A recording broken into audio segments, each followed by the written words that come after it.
आप लोग एक दो सेकंड के लिए भी। Good evening everyone, good evening. तो जैसा कि पीछे की क्लासेस में मैंने आप लोग को बताया था कि आप लोगों का जो है आज से यानी 14 फरवरी से मंडे से जो है क्या स्टार्ट होने वाली है, परीक्षा की तैयारी के लिए जो है मास्टर क्लास स्टार्ट हो रही है, जिसका आज पहला क्लास है। तो इस क्लास का उद्देश्य क्या है, तो आप सभी को पता होगा कि मैंने आपको पिछले ही क्लास में बता दिया था कि हम लोग जो है आज से क्या स्टार्ट करने वाले थे। आपके जो सेट के एग्जाम्स होते हैं ना, तो उसमें किस प्रकार के प्रश्न आएंगे, उसको कैसे सॉल्व करेंगे, उन्हीं सभी चीजों को हम लोग आज करने वाले हैं। तो हम लोग सभी चैप्टर्स को जो है, जो भी महत्वपूर्ण चैप्टर्स होगा, वन बाय वन करेंगे। तो उसी सीरीज में मैथ्स का आज हम लोगों ने पहला चैप्टर जो उठाया है, उसे हम लोग कहते हैं पोलिनोमियल्स, बहुपद। तो हम लोग इसके कंसेप्ट को नहीं पढ़ेंगे, क्योंकि ये सारी कंसेप्ट जो है आपने अपने स्कूल के माध्यम से पढ़ रखा है। तो हम लोग इसे किससे तरह समझेंगे, क्वेश्चन के माध्यम से समझेंगे। और ये सभी क्वेश्चन जो होंगे आपके सेट के एग्जाम्स के लेवल के होंगे, यानी कि एट ग्रेड के होंगे। जैसे देखिए, पहला क्वेश्चन आपके स्क्रीन पे है और इसमें आपसे क्या पूछा गया है, आपसे पूछा गया है कि दिए गए व्यंजकों में से कौन सा एक चर वाला बहुपद है। ठीक है, तो ये सभी कंसेप्ट आप लोग, जो बहुपद क्या होता है, एक चर क्या होता है, ये सभी चीजें आप लोग पढ़े होंगे। अगर नहीं भी पढ़े हैं, अगर आपको चीजें कम याद है, तो चिंता का विषय नहीं है। आप लोग पहले एक बार पोल सेक्शन में इसके आंसर करने का कोशिश कीजिए, ताकि मुझे पता चले आप लोगों ने कितनी पढ़ाई की है। इसके बाद जो है मैं इस क्वेश्चन को आपको समझाऊंगा और कैसे बताऊंगा कि कैसे अगर एग्जाम में ये क्वेश्चन आएगा तो हम उसे कैसे डील करेंगे। तो पहले आप लोग पोल सेक्शन में आंसर कीजिए, फिर हम लोग जो है इसे सीखेंगे कि ऐसे क्वेश्चंस अगर आपके एग्जाम में आ जाते हैं पोलिनोमियल से, बहुपद से, तो आप ऐसे क्वेश्चंस को कैसे डील करेंगे। तो सभी बच्चे पहले इस क्वेश्चंस को करेंगे, फिर हम लोग सीखेंगे। देखिए, सभी बच्चों ने जल्दी जल्दी में गलत आंसर किए। कोई नहीं, इस क्वेश्चंस को हम लोग सीखेंगे।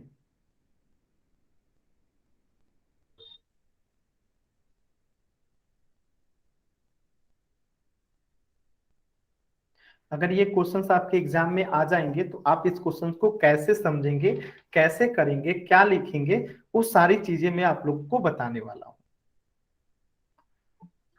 सभी बच्चे करेंगे।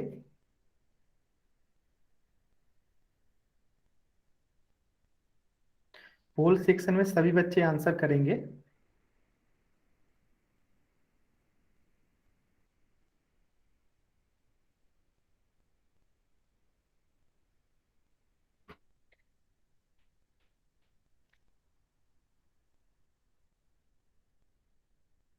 चलिए 10 सेकंड का और समय देता हूं, इसके बाद हम इस क्वेश्चन को समझेंगे कि आखिर इसको कैसे बनाते हैं, कैसे समझेंगे।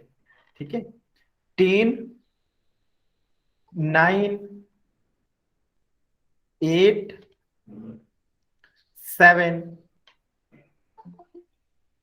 6,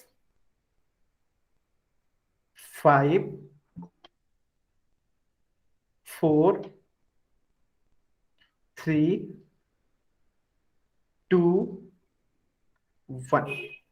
चलिए, अब आप लोग जो है एकदम आराम से जो है, शांति से जो है स्क्रीन पे देखेंगे और इस क्वेश्चन को समझेंगे।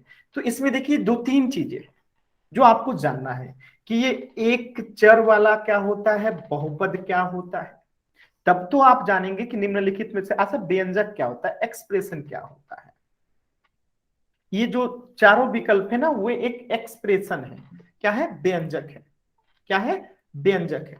तो इसमें तो कोई डाउट नहीं है कि ये चारों के चारों क्या है, व्यंजक है। लेकिन ये व्यंजक तो है, ठीक है, आपको समझ में आ रहा है। कोई भी संख्या जिसमें हम क्या बोल देते हैं, वेरिएबल्स को जोड़ देते हैं, तो वो व्यंजक बन जाता है, एक्सप्रेशन बन जाता है।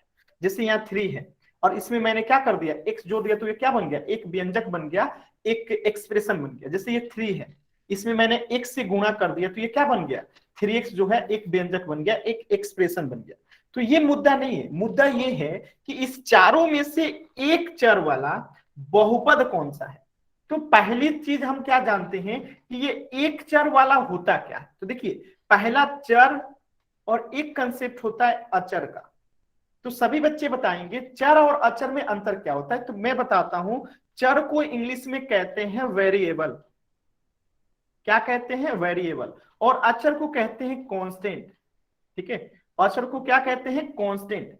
तो इन दोनों में अंतर ये होता है कि वेरिएबल का जो वैल्यू होता है, जो मान होता है, वो हमेशा वेरी करता है, बदलते रहता है, जबकि कांस्टेंट का जो मान होता है, जो वैल्यू होता है, वो कभी नहीं बदलता। जैसे वेरिएबल की मैं बात करूं, एक्स, वाई, जेड, ये सब क्या है, वेरिएबल है।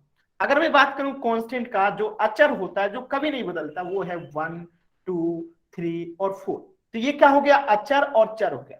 जब इन दोनों में से हम मिला देते हैं तो क्या बनता है, बेअंजक बनता है। यानी चर और अचर के समन्वय से जो पद बनता है, जो संख्या बनता है, उसे व्यंजक कहते हैं, क्या कहते हैं, एक्सप्रेशन कहते हैं। तो अब आपने समझ लिया कि चर क्या होता है, वेरिएबल जिसका वैल्यू जो है चेंज होते रहता है, एक्स, वाई, जेड। अचर क्या होता है, 1, 2, 3, 4, यानी एक्स भी एक वेरिएबल है, वाई भी एक वेरिएबल है, जेड भी एक वेरिएबल है। इसी प्रकार 1, 2, यहाँ पे डैश डैश, ठीक है। इसी प्रकार जो है बहुत सारा अचर भी होता है, आगे जाते जाएगा 5, 6, 7, 8, 9, 10, बहुत सारा अचर होता है। तो आप लोग समझ गए कि चर क्या होता है, अचर क्या होता है। अब आप लोग को समझना है कि बहुपद क्या होता है।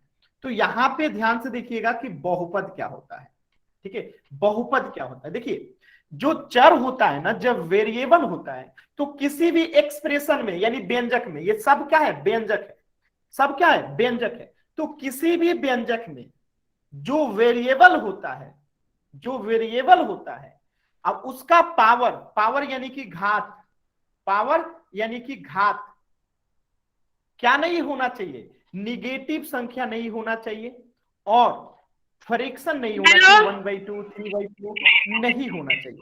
हेलो सर, ये दोबारा से समझा। माइक ऑन नहीं करना है किसी भी बच्चे को, ठीक है। तो मैं क्या कह रहा था कि चर क्या होता है, वेरिएबल क्या होता है, जिसका वैल्यू बदलते रहता है, एक्स, वाई, जेड। अचर क्या होता है, 1, 2, 3, 4, ये सब क्या है, अचर है, इसके वैल्यू नहीं बदलते हैं। तो व्यंजक क्या हो जाएगा, यानी चर और अचर के समन्वय से जो मिलता है उसे हम क्या कहते हैं, व्यंजक कहते हैं, ठीक है। तो व्यंजक आप लोगों ने समझ लिया, ठीक है। तो अब आपको समझना है कि बहुपद क्या होता है। तो बहुपद जो होता है, जितने व्यंजक दिखाई दे रहे हैं ना, ये सब के सब बहुपद हो सकते हैं। कंडीशन क्या है, कंडीशन क्या है कि बहुपद का जो घात होता है, यानी जो पावर होता है, जैसे यहाँ पे x का पावर क्या है, 4 है, यहाँ पे x का पावर क्या है, 3 है, x का पावर यहाँ पे क्या है, 2 है। यानी जो भी बहुपद होगा ना, उसका जो वेरिएबल्स होंगे, उस वेरिएबल का पावर यानी कि घात जो होगा, कभी भी निगेटिव संख्या या फ्रैक्शन नहीं हो सकता है। जब भी होगा उसका पावर जो होगा एक पूर्ण संख्या होगा। क्या होगा, पूर्ण संख्या होगा, यानी कि होल नंबर होगा। होल नंबर आप लोग जानते हैं ना, पढ़े होंगे नंबर सिस्टम में। होल नंबर क्या होता है, 0 हो सकता है, 1 हो सकता है, 2 हो सकता है, आगे अनगिनत तक हो सकता है। लेकिन कभी भी जो होगा वो क्या नहीं हो सकता है, निगेटिव संख्या, यानी -2, -3 या 1/2, 3/2, 5/3, ये सब संख्या नहीं हो सकता है। तो अब देखिएगा, ये वेरिएबल एक्स, वाई, जेड सब क्या है, वेरिएबल है। तो इसमें आपसे पूछा गया है एक चर वाला, यानी कि एक वेरिएबल होना चाहिए, एक वेरिएबल होना चाहिए। तो देखिए चारों विकल्प में किसमें एक्स एक वेरिएबल है सिर्फ। तो देखिए पहले विकल्प में आपको दिखाई दे रहा होगा एक्स, एक्स, यानी सिर्फ एक ही वेरिएबल है, केवल एक्स है यहाँ पे। दूसरे में देखिए एक्स और वाई, तो इसमें कितने वेरिएबल है, दो वेरिएबल है, दो वेरिएबल है, यानी दो चर है, तो ये तो हो ही नहीं सकता, इसको तो काट दीजिए, ठीक है। इस तीसरे में देखिए एक्स स्क्वायर प्लस एक्स, यानी इसमें भी सिर्फ एक ही वेरिएबल है, यानी कि सी वाला भी हो सकता है। इसमें भी क्या वेरिएबल है, सिर्फ एक्स एक ही वेरिएबल है। ए वाला में भी सिर्फ एक ही वेरिएबल है, एक्स। अब डी वाला में देखिए, डी वाला में क्या है, एक्स, वाई, जेड, तीन वेरिएबल है। कितने वेरिएबल है, तीन वेरिएबल है, एक्स, वाई और जेड। और हमसे पूछा गया है एक वेरिएबल, यानी एक चर वाला। तो दूसरा और तीसरा तो नहीं, ये चौथा तो नहीं होगा। क्यों नहीं होगा, क्योंकि इसमें दो वेरिएबल है, इसमें तीन वेरिएबल है, तो ये दो तो सर आंसर सी नहीं भी होगा। सर सी भी तो हो सकता है। तो मैंने तो लिखा ही है ना कि ए या सी को अब हम चेक करेंगे ना। एक चर तो है, ठीक है, लेकिन ये बहुपद है कि नहीं है अब चेक करेंगे ना। वेरिएबल तो है, एक चर वाला वेरिएबल तो है, ए भी एक चर वाला है, सी भी एक चर वाला है, लेकिन क्या ये पोलिनोमियल है, क्या ये बहुपद है, अब चेक करेंगे। तो बहुपद के लिए कंडीशन क्या है कि इसका घात जो होना चाहिए, इसका जो पावर होना चाहिए, निगेटिव नहीं होना चाहिए और फ्रैक्शन नहीं होना चाहिए। तो आप यहां पे देखिएगा अंडर रूट एक्स लिखा गया है। और अंडर रूट एक्स का मतलब होता है, अंडर रूट एक्स का मतलब होता है एक्स का पावर 1/2। बातें समझ आया? तो अगर यहाँ पे जो वेरिएबल था एक्स था, उसका पावर एक्स 1/2 दिया है, तो 1/2 अगर पावर होगा तो क्या ये बहुपद होगा? नहीं होगा, नहीं होगा ना बहुपद। मैंने अभी बताया कि जिसका पावर यानी घात, जिसका पावर यानी कि घात अगर निगेटिव संख्या या फ्रैक्शन हो जाए 1/2, 3/2, 5/3 कुछ भी हो जाए, बट्टा में हो जाए, तो वो बहुपद नहीं हो सकता। तो एक चर वाला तो था लेकिन बहुपद ही नहीं था, इसलिए सी नहीं होगा। ये डी क्यों नहीं होगा? क्योंकि इसमें 3 जो है चर है, यहाँ पे एक चर वाला पूछा इसलिए डी नहीं होगा। अगर ए की बात करें तो ध्यान से देखेंगे, इसमें एक ही वेरिएबल है, एक ही वेरिएबल है और वो भी बहुपद है। क्यों बहुपद है? कि आप ध्यान से देखेंगे इसका जो पावर है, इसका घात जो है वो क्या है? एक पूर्ण संख्या है 2, और एक्स का जो पावर है कुछ नहीं है तो क्या है? 1 है, और 1 भी क्या है? एक पूर्ण संख्या है। इसीलिए इसका राइट जवाब जो होगा ऑप्शन ए होगा। बातें समझ में आई? क्या सभी बच्चों को बातें समझ में आई?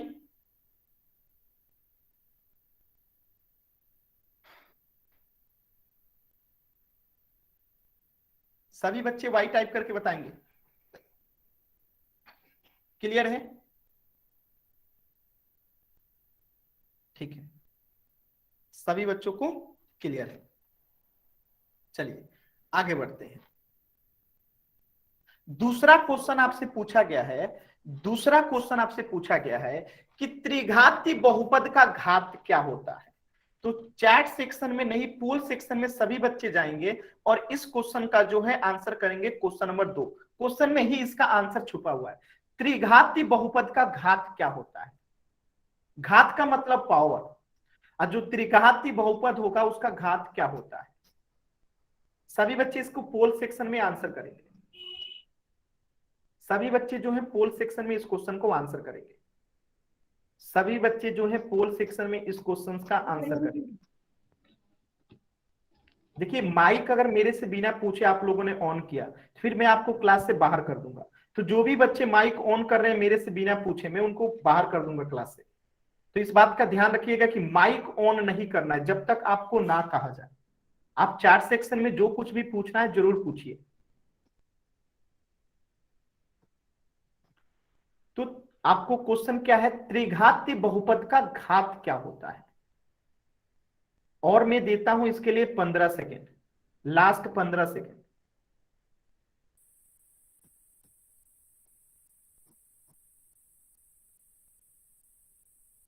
फिर मैं इस क्वेश्चन को आपको समझाता हूं डिटेल में।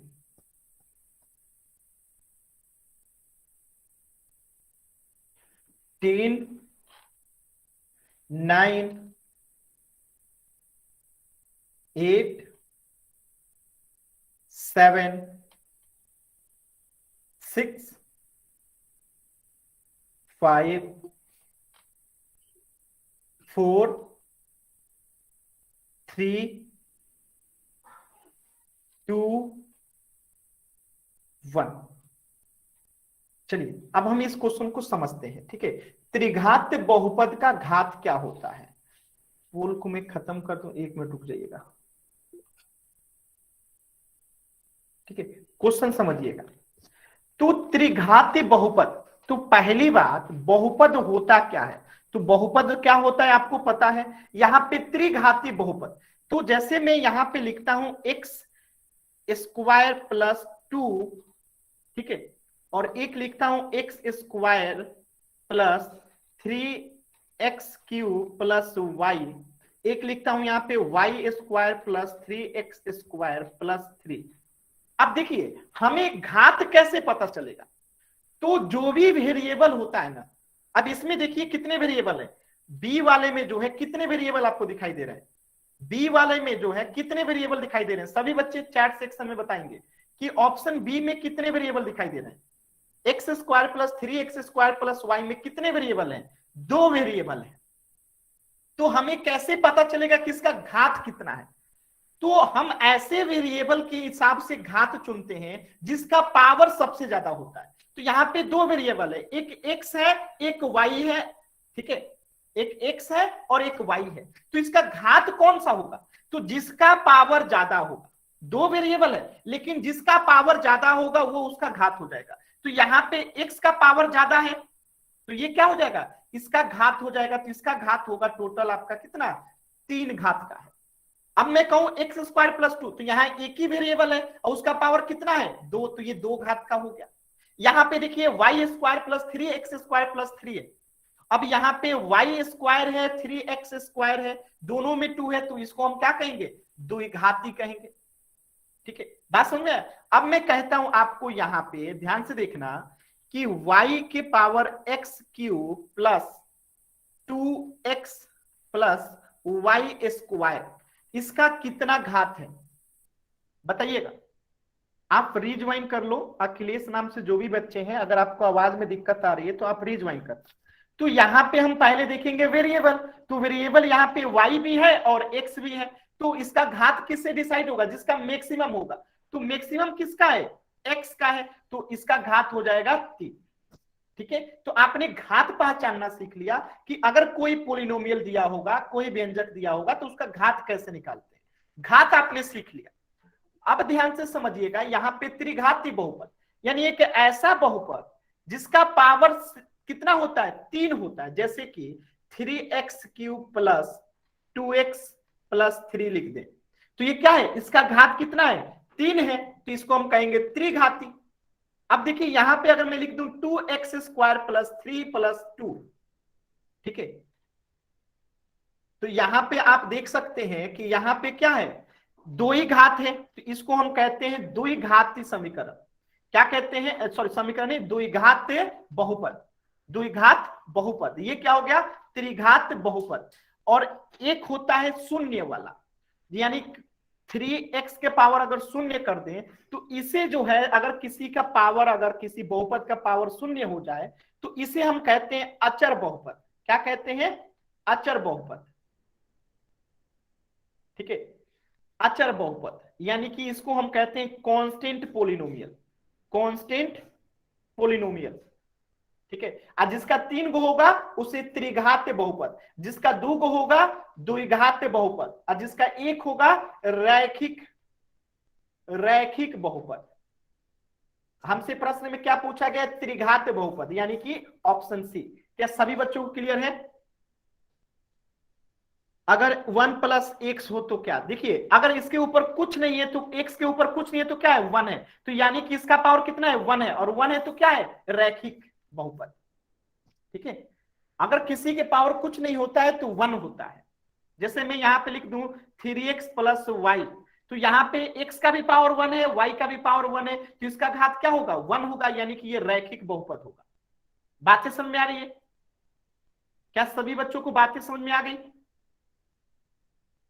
ठीक है, तो इसका आंसर हो जाएगा आपका ऑप्शन सी, त्रिघात बहुपद का घात जो होता है 3 होता है। तीसरा क्वेश्चन देखिए, आपके एग्जाम में जो है कुछ क्वेश्चंस ऐसे आते हैं जिसमें विकल्प नहीं दिए गए होते हैं, ऑप्शंस नहीं दिए गए होते हैं, आपको उसको सॉल्व करके लिखना होता है। तो क्वेश्चंस कह रहा है कि यदि दिए गए बहुपद में पीटी, अच्छा इसको पढ़ते क्या है, बहुपद पीटी, इसको बहुपद पीटी नहीं पढ़ते, इसको क्या पढ़ते हैं, देखिए इक्वल टू क्या दे रखा है, T square minus 3t plus 2 दे रखा है। देखिए ध्यान से, पी ये दे रखा है ना, इसको पढ़ते क्या है, तो इसको पढ़ते हैं हम लोग क्या, अगर इसे हमें पढ़ना होगा तो इसे पढ़ते हैं वैल्यू ऑफ पोलिनोमियल। हिंदी में इसे क्या पढ़ते हैं, तो बहुपद का मान, बहुपद का मान, बहुपद का मान। अब इसको पढ़िए, क्या पढ़ेंगे, तो वैल्यू ऑफ पोलिनोमियल अगर हम टी रखते हैं, वैल्यू ऑफ पोलिनोमियल अगर हम टी रखते हैं तो बहुपद का मान कितना दिया गया है, T square minus 3t plus 2 दिया गया है। तो क्वेश्चन में कह रहा है कि यदि हम टी का मान 0, 1 और 2 रखेंगे तो इसका मान क्या होगा। तो मैं इसे अब मिटा दूं, ये गोला वाला को मिटा दूं, आप लोग पढ़ना सीख गए होंगे कि इसको क्या पढ़ेंगे कि वैल्यू ऑफ पोलिनोमियल अगर टी है तो हमारा एक्सप्रेशन क्या बनता है, T square minus 3t plus 2, यानी कि बहुपद का मान अगर t है तो एक्सप्रेशन यानी व्यंजक क्या बनता है, T square minus 3t plus 2। तो प्रश्न में पूछा गया है कि यदि टी का मान हम 0 रखें, 1 रखें, अगर 2 रखें तो इसका मान ज्ञात कीजिए। तो ये नीचे वाला मैं मिटा देता हूं क्योंकि आप लोग समझ गए होंगे कि पढ़ते क्या है। अब देखिए तो एक्सप्रेशन में क्या कह रहा है कि अगर हम टी का मान 0 रखें तो पी का मान अब क्या रख देंगे हम लोग, यहाँ पे 0 रख देंगे। तो जहां जहां टी है वहां वहां 0 कर दीजिए। तो 0 का स्क्वायर माइनस 3 गुने 0 प्लस 2। अगर इसे आप सॉल्व आउट करेंगे तो 0 का स्क्वायर एक्चुअली अनडिफाइंड होता है, तो इसको अभी आप मान लीजिए कि 0 हो जाएगा। माइनस 3 गुने 0 कितना होता है, 0 होता है, प्लस 2।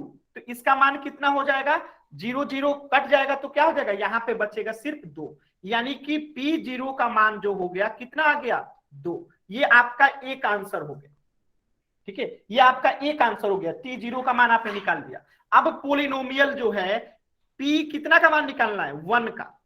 देखिए 0 1 2 का कहा है ना, तो अब P पोलिनोमियल 1 का मान निकालेंगे। तो जहां जहां T है वहां वहां 1 रखिए, माइनस 3, T जहां जहां है वहां अब 1 रखिए, प्लस 2। इसे अगर सॉल्व करेंगे आप लोग तो कितना आएगा, 1 का स्क्वायर करेंगे 1, माइनस 3 गुने 1 कितना हो जाएगा 3, प्लस 2 कितना आएगा। तो देखिए जो इसमें प्लस में है इसको जोड़ दीजिए, तो 1 और 2 आपस में जुड़ जाएगा क्योंकि ये प्लस में है। तो 1 और 2 3, और 3 में से माइनस 3 जाएगा तो कितना हो जाएगा, 0। तो यहां से आपको P1 का मान कितना आ गया, 0 आ गया। इसी प्रकार तीसरा क्वेश्चन, तीसरा में हमें निकालना है P पोलिनोमियल 2 का मान। तो जहां जहां T है वहां वहां 2 रखिए, 2 स्क्वायर माइनस 3 गुने 2 प्लस 2। अब इसे आप सॉल्व कीजिए तो 2 दूनी कितना हो जाएगा 4, माइनस 3 गुने 2 कितना हो जाएगा 6, प्लस 2। इसे आप सॉल्व कीजिएगा तो 2 ये और 4 ये, 6 और 6 में से माइनस 6 जाएगा कितना हो जाएगा 0। यानी कि P पोलिनोमियल 2 का मान जो होगा वो भी 0 होगा।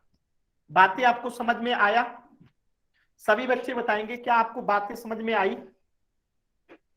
कि हमें एक बहुपद दिया गया था जिसमें वैल्यू था T, तो उसका एक्सप्रेशन बना था T square minus 3T plus 2।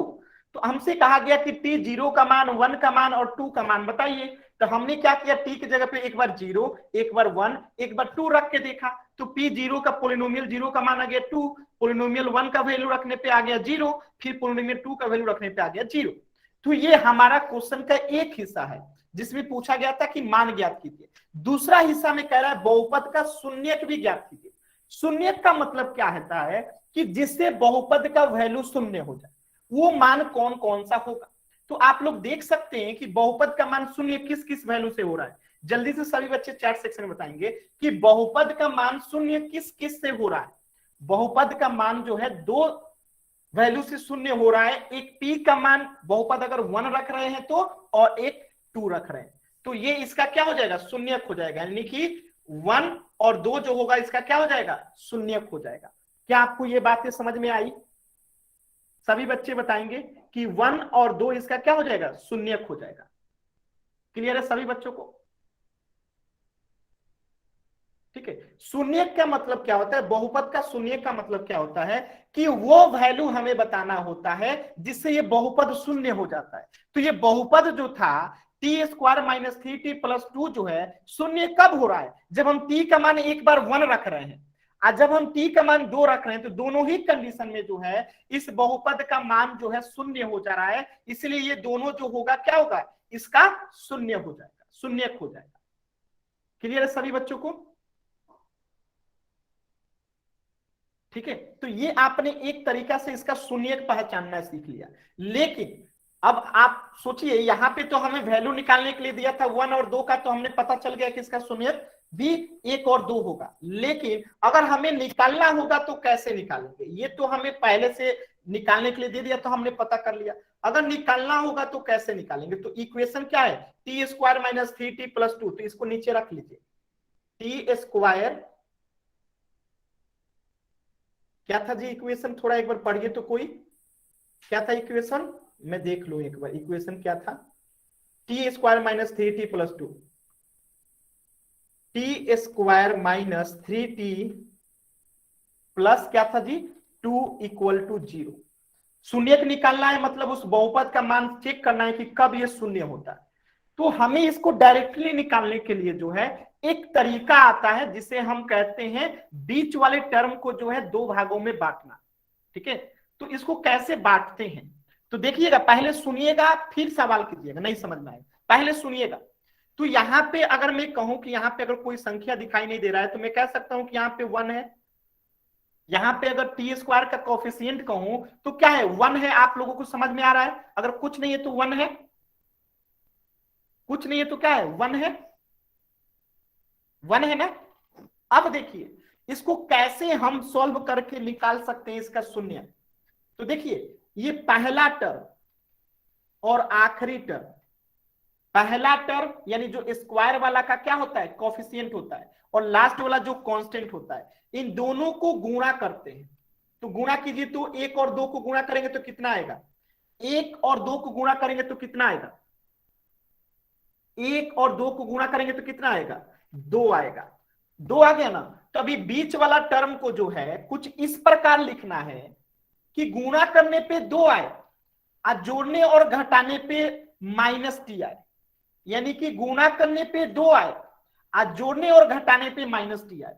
तो अगर मैं इसको ऐसे लिख दूं, T square minus 2t minus 1t plus 2, तो क्या मेरी बात सत्य हो गई? चेक कीजिए। अब देखिएगा, मैंने कहा था कि कुछ इस 3t को इस प्रकार लिखना है कि गुणा करने पे 2 आए। तो देखिए 2 में 1 से गुणा करेंगे, -2 को -1 से गुणा करेंगे तो 2 आएगा, एकदम सही है। और इसको जोड़ेंगे या घटाएंगे तो -t आना चाहिए, 3t। तो देखिए -2t और -1t, -3t हो गया। यानी इसी को मैंने जो है क्या कर दिया, 2 टर्मों में बांट दिया। इसी को कहते हैं मिडिल टर्म को जो है डिवाइड करके निकालना। यानी -3t को मैंने क्या कर दिया, -2t -1t कर दिया। लेकिन ये हमें कैसे पता चलेगा कि -2t -1t ही होगा? क्योंकि हमने बताया कि पहला टर्म और ये वाला को क्या कर देते हैं, गुणा कर देते हैं। तो हमने इसको क्या कर दिया, गुणा कर दिया, जो कि 2 आया। तो हमें पता चल गया कि जो 2 को हम बांटेंगे ना, बीचवा में 2 को बांटेंगे तो वो ऐसी ही संख्या होगी जिनको आपस में गुणा करने पे 2 आना चाहिए। इसके बाद ये -3t भी होना चाहिए। तो देखिए -2t -1t 3t -3t भी हो जाएगा। अब -2 और -1 जो होगा गुणा करने पे 2 भी हो जाएगा। तो आप लोग को ये बात समझ में आया कि हमने इसको कैसे बांट दिया? और ये प्रैक्टिस से आएगा। आप सोचोगे कि हमें एक बार से ही समझ में आ जाए, तो एक बार से नहीं आएगा। तो एक पहले आप इसको देख लो, फिर हम लोग इसको जो है दोबारा से आपको सिखाएंगे। ठीक है, एक और क्वेश्चन पे सिखाएंगे तो आपको ज्यादा क्लियर होगा। तो अभी आप पहले समझ लो इसको।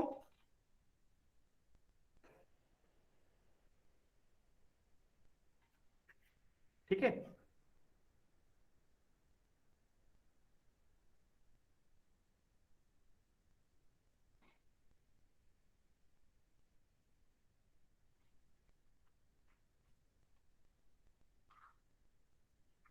तो आप लोग समझ चुके होंगे कि इसको मैं क्या लिख सकता हूं।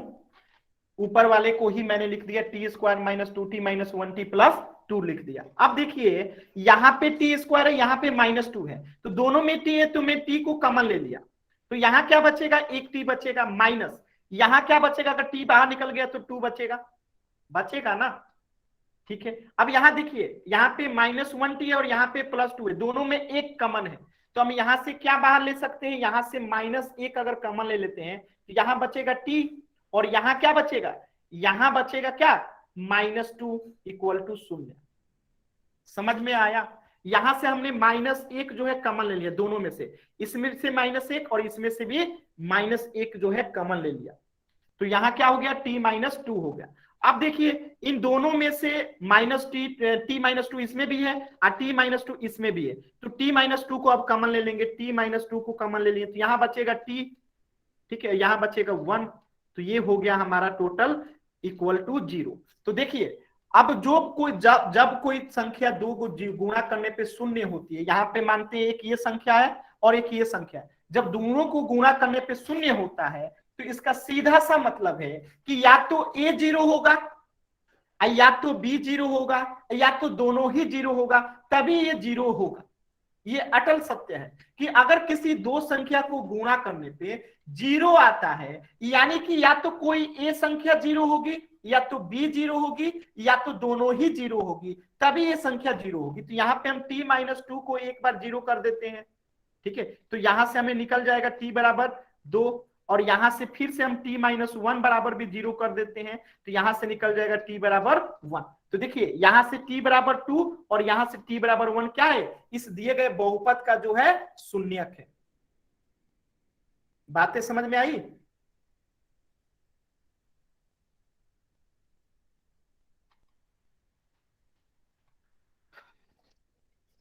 तो सभी लोग इस क्वेश्चन को स्क्रीनशॉट ले लीजिएगा, ठीक है। बाकी आप लोग को तो पहले से ही पता था कि p का मान अगर 1 रखेंगे तो ये शून्य हो जाएगा, लेकिन हम लोगों ने निकाल के भी देख लिया कि 1 पर और 2 पे ये शून्य हो रहा है, ठीक है।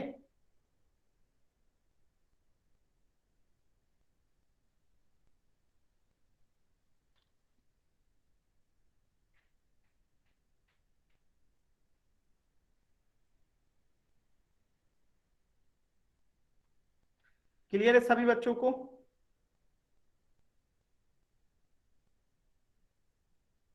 एक और क्वेश्चन करते हैं, चलिए ठीक है, एक क्वेश्चन और करते हैं, एक क्वेश्चन इसी पे आधारित करते हैं। ध्यान से देखिएगा, एक क्वेश्चन और जो है इसी पे आधारित हम लोग करते हैं, ठीक है। इसी पे आधारित हम लोग एक क्वेश्चन करते हैं।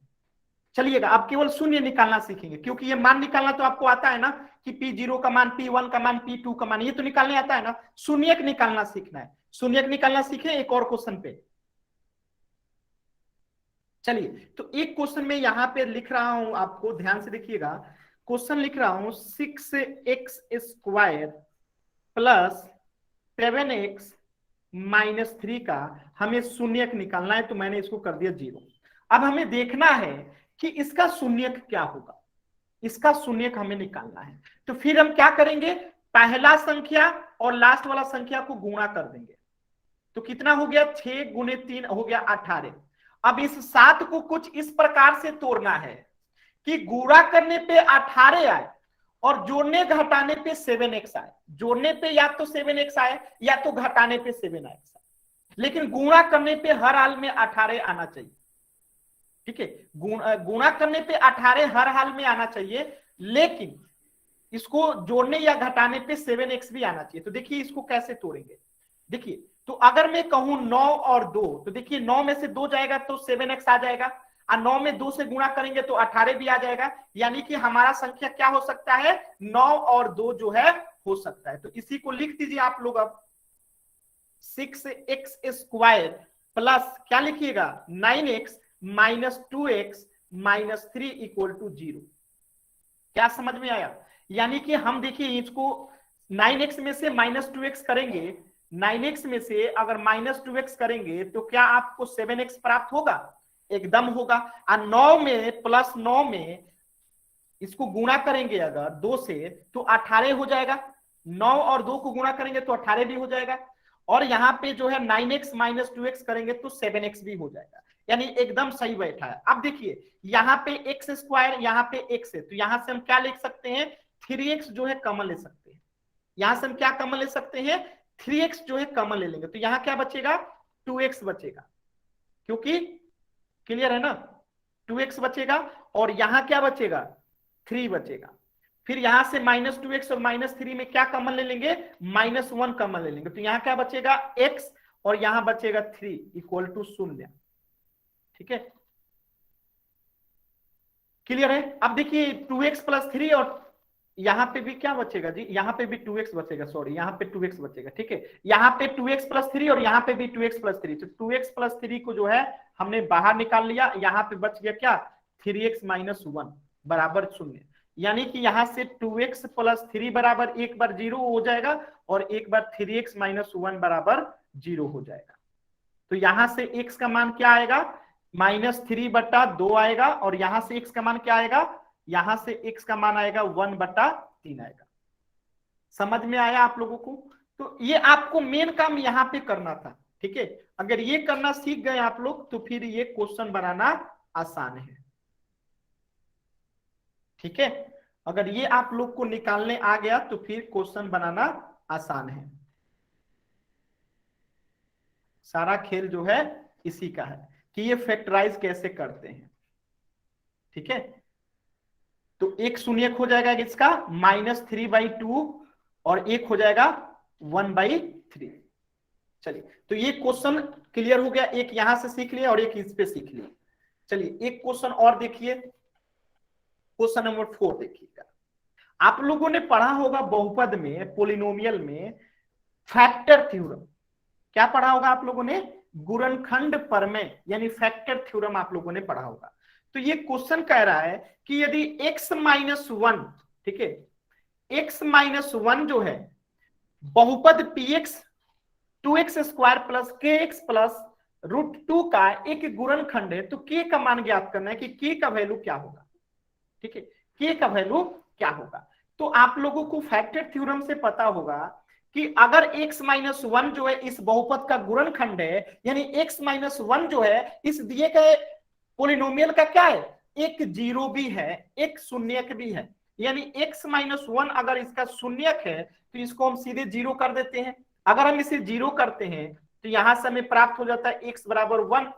तो दिया गया पोलिनोमियल क्या है, px का वो क्या रखा गया है, 2x² + kx + √2। अब ध्यान से आप लोग देखिएगा, यहाँ पे x का मान हमें 1 प्राप्त हो गया है और ये किसके बराबर है, 0 के बराबर है। तो यहाँ पे हम p को मान 1 कर देते हैं, तो यहाँ पे 2 गुने 1 का मान 1 कर दीजिए प्लस k का k रहने दीजिए, x का मान 1 कर दीजिए, ठीक है, प्लस √2 और इसका 0 मान है यानी इसको 0 कर दीजिए। ठीक है, इसको क्या कर देंगे हम लोग, 0 कर देंगे। बातें समझ में आया? इसको हम क्यों 0 करेंगे, क्योंकि हमें पता है कि x-1 जो है इसका क्या है, एक गुणनखंड है। और जो गुणनखंड होता है उस पोलिनोमियल का क्या होता है, एक 0 होता है, एक जो होता है उसका हल होता है। ठीक ना? तो ये चीजें आप लोगों ने यहां से सीख लिया। अब इसे सॉल्व कीजिए, तो 2 गुने 1 का स्क्वायर 1 होगा और 1 में 2 से गुणा करेंगे तो 2 होगा प्लस k गुने 1 यानी कि क्या हो जाएगा, k गुने 1 क्या होगा, जल्दी से बताइए सभी लोग, k गुने 1 क्या होगा, k होगा प्लस √2 होगा बराबर 0। तो यहां से अगर हम हल करते हैं तो k बराबर क्या हो जाता है, ये 2 इधर जाएगा तो -2 और ये प्लस √2 इधर जाएगा तो -√2 हो जाएगा, यानी कि -2 और -√2 हो गया।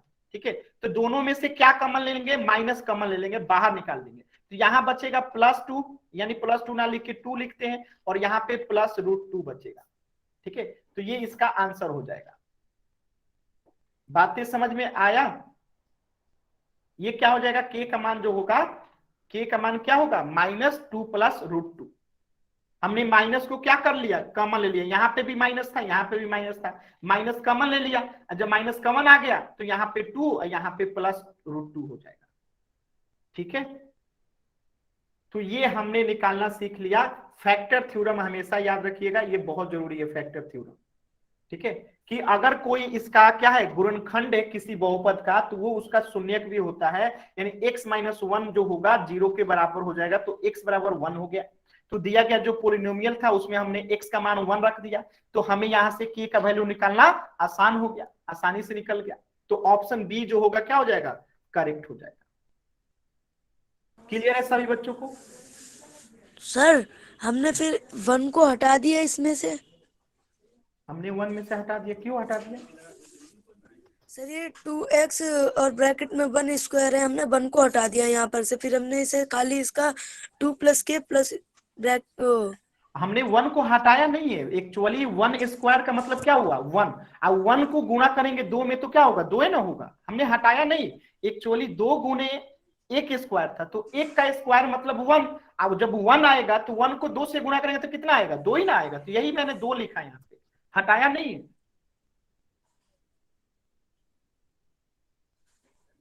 अभी समझ में आया? अभी समझ, जैसे यहाँ पे देखिए k गुने 1 है, तो k में 1 से गुणा करेंगे तो k होगा।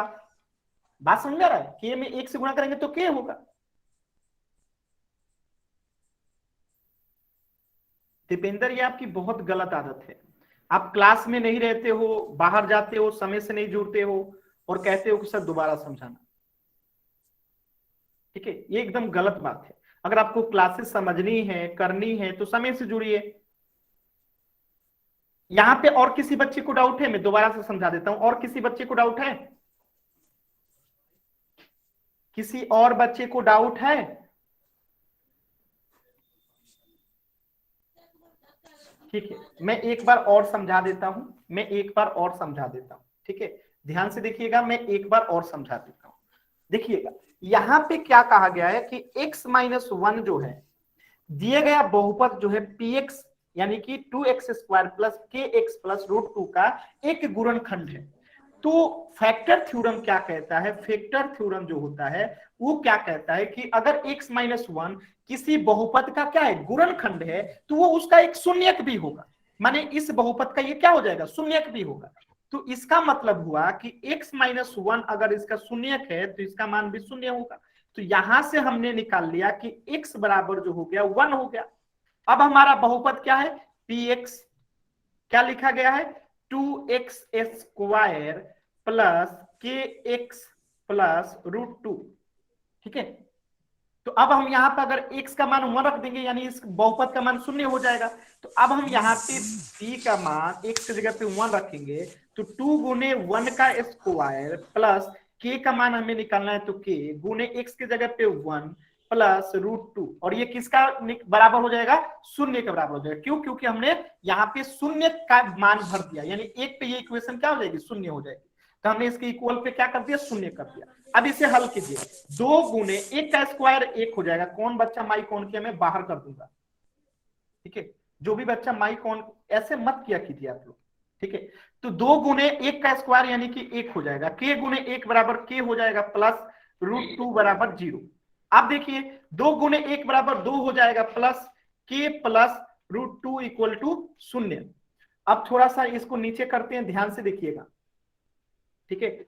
अगर हम k को यहां पे बराबर में लिखते हैं तो ये 2 प्लस 2 जो है उधर जाएगा तो माइनस 2 हो जाएगा, ठीक है। अगर ये 2 उधर जाएगा तो माइनस 2 हो जाएगा, ये प्लस रूट 2 जो है इधर जाएगा तो क्या हो जाएगा, माइनस रूट 2 हो जाएगा।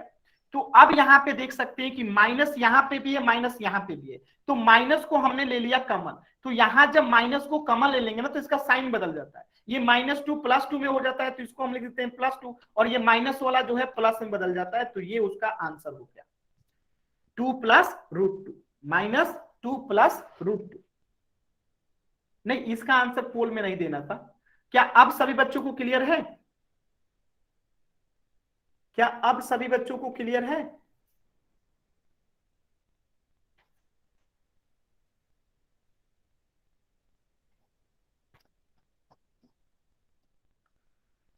अच्छा ठीक है, एक क्वेश्चन और करते हैं, ठीक है, एक क्वेश्चन और करते हैं। चलिए 1 मिनट रुकिएगा, थोड़ा सा बोर्ड आप लोग को दिखाई नहीं दे रहा होगा, 1 मिनट रुक जाइएगा, एक क्वेश्चन और करते हैं।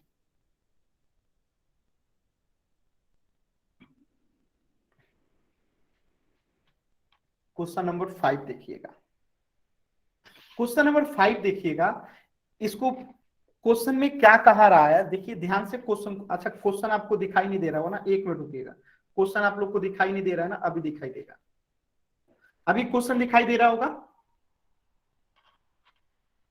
ठीक है। क्वेश्चन नंबर 5 कह रहा है आपको कि 8a cube plus b cube plus 12a square b plus 6ab square का गुणनखंड कीजिए। गुणनखंड का मतलब क्या है, अलग अलग इसको खंड कीजिए, ठीक है, इसको खंडित कीजिए, गुणनखंड कीजिए। तो इसको करने के लिए हमें जो है, अगर आपको पता होना चाहिए एक फॉर्मूला कि x प्लस वाई क्यूब बराबर क्या होता है। किसी बच्चे को याद है कि x प्लस वाई का क्यूब का फॉर्मूला क्या होता है, किसी बच्चे को याद है? x प्लस वाई क्यूब बराबर क्या होता है, किसी बच्चे को याद है? x प्लस, एक मिनट रुकिए, x प्लस वाई क्यूब बराबर क्या होता है, किसी बच्चे को फॉर्मूला याद है? नहीं याद है तो जान लीजिए, ये फॉर्मूला होता है x cube plus y cube plus 3x square y plus 3x y square, ये इसका फॉर्मूला होता है। तो जो दिया गया संख्या है ना, आप लोग अगर ध्यान से देखेंगे तो कुछ इसी प्रकार लिखा गया है।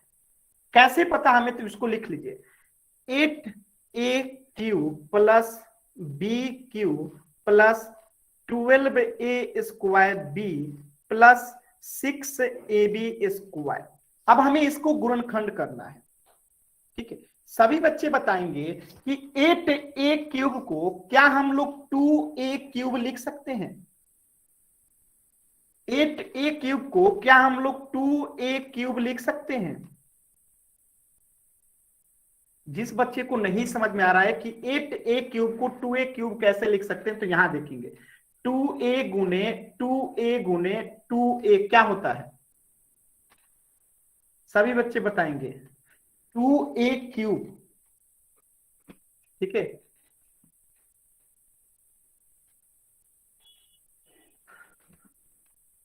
क्या होता है? 2a गुने 2a गुने 2a।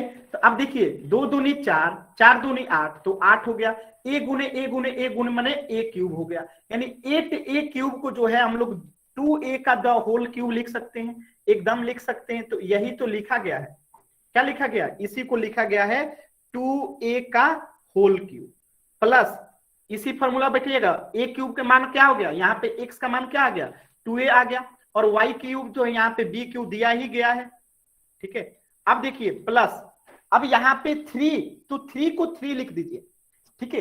3 को 3 लिख दीजिए, और यहाँ पे जो x है, यहाँ पे जो x है, तो यहाँ पे आपने x का मान यहाँ पे क्या रखा है? 2, तो यहाँ पे जो x का मान है यहाँ पे क्या आ जाएगा? 2a आ जाएगा, आ जाएगा। अब b का मान तो b है, तो यहाँ पे b आ जाएगा, प्लस फिर यहाँ पे फॉर्मूला में 3 है, तो यहाँ पे 3, और a का मान क्या है? यहाँ पे 2 है, तो 2a करिए, इंटू यहाँ पे b का मान क्या रखेंगे? फिर से हम लोग रख देंगे b²। बातें समझ में आया? कितने लोगों को समझ में आया? हाँ सर ये 3 यहाँ पे कैसे आया सर? बता रहा हूं, ध्यान से देखिएगा, ठीक है। मैंने कहा कि ये जो था 8a क्यूब, मैं उसको 2a द होल क्यूब लिख सकता हूं कि नहीं लिख सकता हूं? पहले ये बताइएगा, बताइएगा। Yes sir. लिख सकता हूं ना? Yes sir. लिख सकता हूं कि नहीं लिख सकता हूं? बताइएगा। लिख सकता हूं। बी क्यू को बी क्यू ही मैंने रहने दिया, ठीक है। Yes sir. यहां तक ठीक है। अब देखिए, अब हमें जो है इस फॉर्मूला पे अपने इक्वेशन को बैठाना था, इस ऊपर वाले फॉर्मूला पे जिसे मैं ग्रीन किया हूं, उसी फॉर्मूला पे हमें इसको बैठाना है, ठीक है। तो हमने इसको तो बैठा दिया 2a के क्यूब में, इसको b क्यूब में, तो b क्यूब में बैठा दिया, कोई दिक्कत नहीं। लेकिन यहाँ पे फॉर्मूला में हमें आना चाहिए 3, तो हमने क्या कर दिया? यहाँ पे 3 रख दिया, ठीक है। फॉर्मूला में 3 था तो 3 रख दिया। अब यहाँ पे a², तो आप बताइएगा यहाँ पे जो था, यहाँ पे a² का मतलब क्या है? यहाँ पे 2a का स्क्वायर, क्योंकि a यहाँ पे 2a है ना, a यहाँ पे 2a है, तो 2a का स्क्वायर कर देंगे हम लोग। बातें समझ में आ रहा है? यहाँ पे देखिए, यहाँ पे अगर x³ था तो यहीं पे तो इसका x² हो रहा है, यानी जो यहाँ पे पहला पद में इस क्यूब में रह रहा है वही यहाँ पे तो स्क्वायर में रह रहा है ना। अगर यहाँ पे क्यूब में है तो वही चीज वह यहाँ स्क्वायर में हो रहा है, 2a²। अभी समझ में आया? y टाइप करके बताइए। यहाँ 2a² हो जाएगा, इंटू फिर से y है, यानी कि जो b में था b³, यानी यहाँ b³ है तो यहाँ पे हमने b लिख दिया, ठीक है। y³ था तो यहाँ पे y है, तो यहाँ पे b³ था तो यहाँ b हो गया, प्लस यहाँ पे फिर फॉर्मूला में 3 है तो हमने 3 लिख दिया, और a का मान यहाँ पे अगर क्या है? 2a है, तो यहाँ पे 2a रख दिया। अब b², तो यानी b जो यहाँ पे देखिए y³ था तो यहाँ पे y² आ रहा है, तो यहाँ पे b³ था तो यहाँ पे b² हो जाएगा।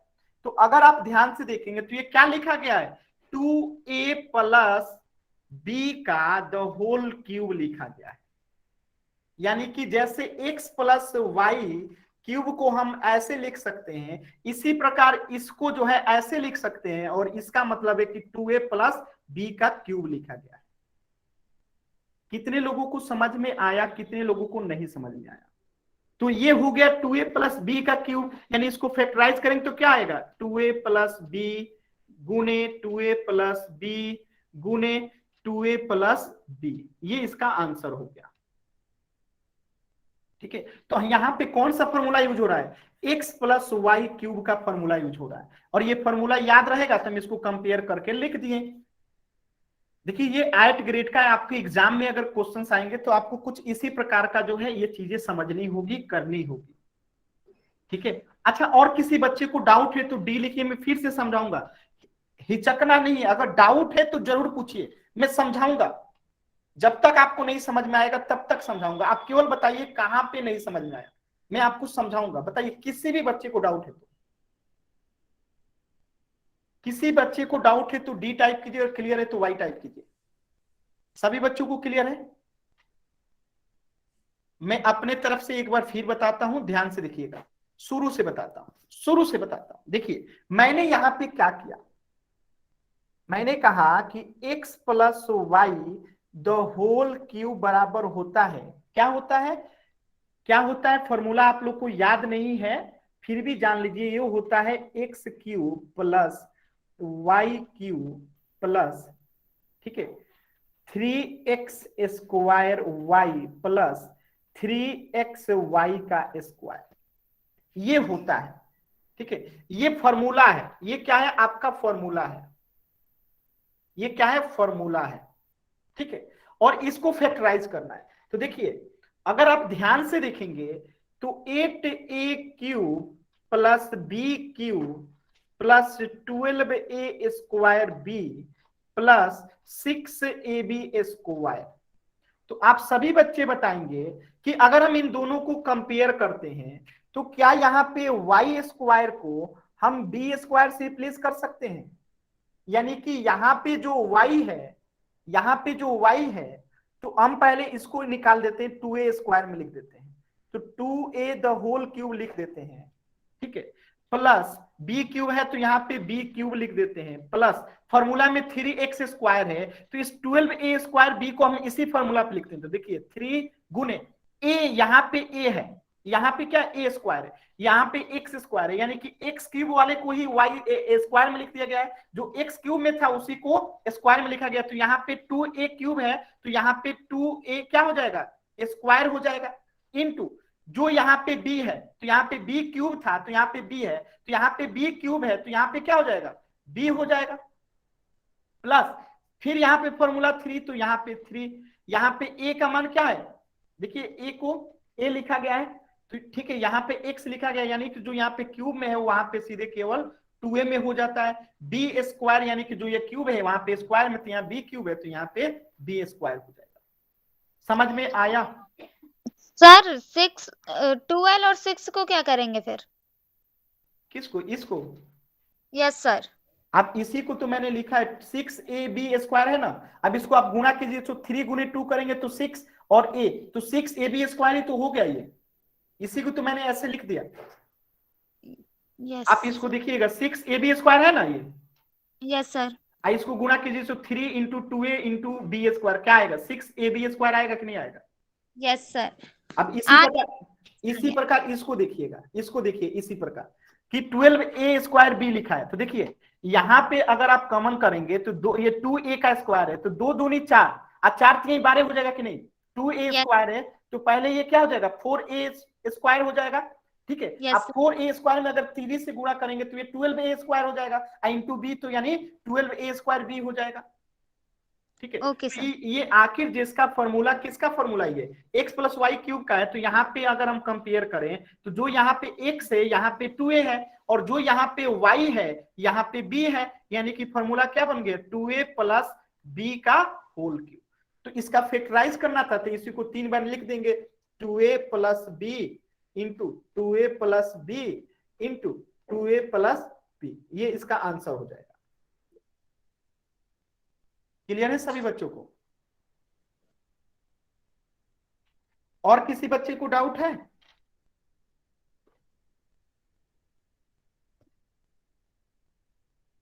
अगर डाउट नहीं है तो